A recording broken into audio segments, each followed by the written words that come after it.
Saan ka naman, boss? Ha? Ano? Alam ko si Tibo kasama mo. Saan ka ga?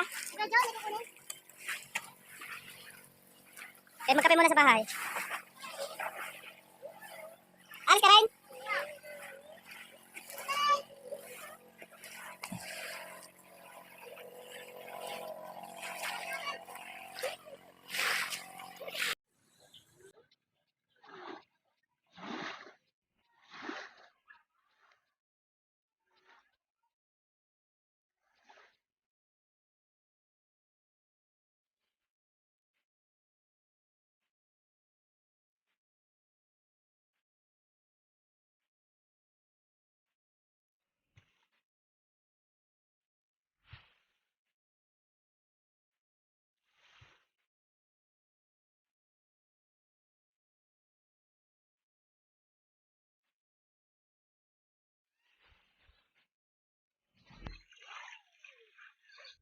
Yun nga mga kabonsay, panibagong araw na naman po. Hindi na natin tatagalin. Diretso na agad sa ating gagawin. Siyempre, wala namang kasaysayan ang ginagawa natin. Naglukuhan lang tayo dito. Tuloy na, go na. Ito nga mga kabonsay ang ating gagawin. Ako po hindi berbero pero dito lang ako natututong maggupit. Marunong akong pumalto. Kaya tutuloy ko lang gagawin to.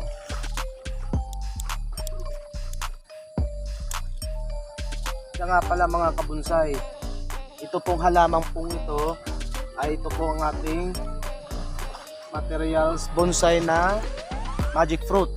Kung sa Batangas po, magic fruit ang tawag dito. Hindi ko rin alam kung anong tunay na pangalan nito eh. Kayo nung po bahala kung anong tunay na pangalan po nito. Hindi ko alam eh. Siyempre, sa inyo ko na itatanong. Tutuloy ko na.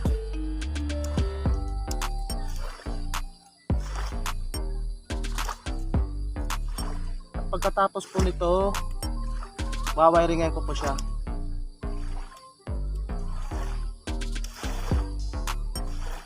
Medyo matagal nga lamang ang paggugupit nito eh. Tagal. Naabot din ng kalahating oras yata dito eh. Depende pa sa kapal ng dahon.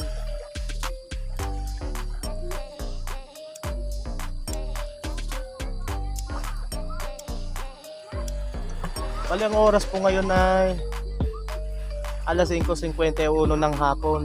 Lubog ng araw. Wala nang araw eh. Papailaw na lang tayo. Baka ako'y abutan pa dito ng dilim. Kaya bibilisan ko na.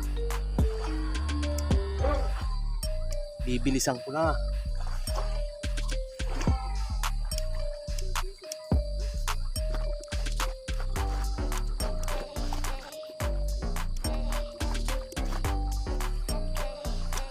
Saka bala mga kabonsay, shoutout ko sa mga baguhan na kagaya ko. Bulol ako magsalita eh. Hindi ako sanay sa camera eh.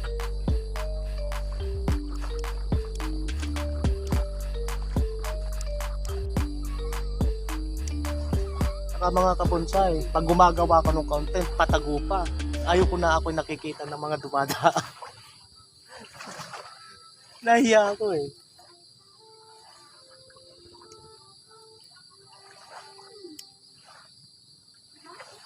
Kagaya ngayon, kaya hapon ko ginawa.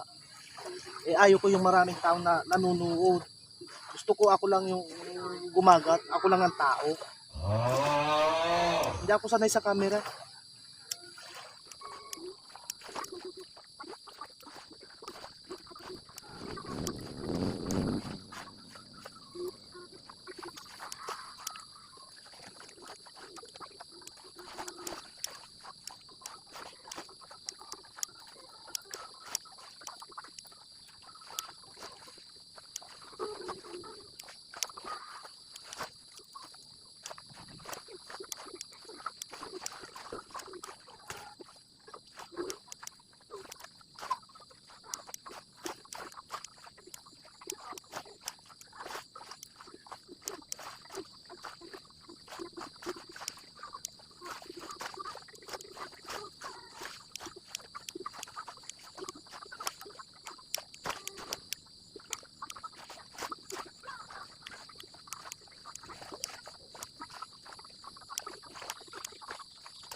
Yun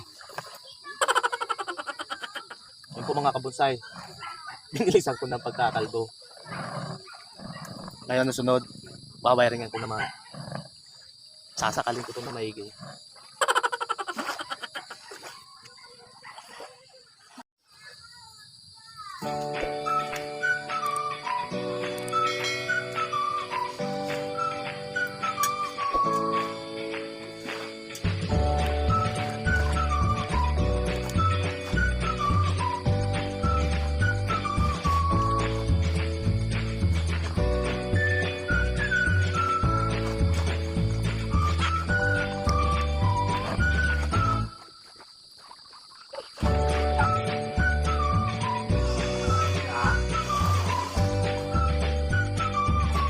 May umiyak na bata. Kapit-bahay ko yun.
Mga kabonsay, to be continue po. Gabi na, hindi ko nakita masyado. Madilim na, lubog ng araw. Maraming salamat po sa panonood. At syempre, subscribe nyo na rin yung channel na to. Hit nyo na rin po ang notification bell para updated kayo sa susunod na video gaya nito. Thank you so much. Kaboom!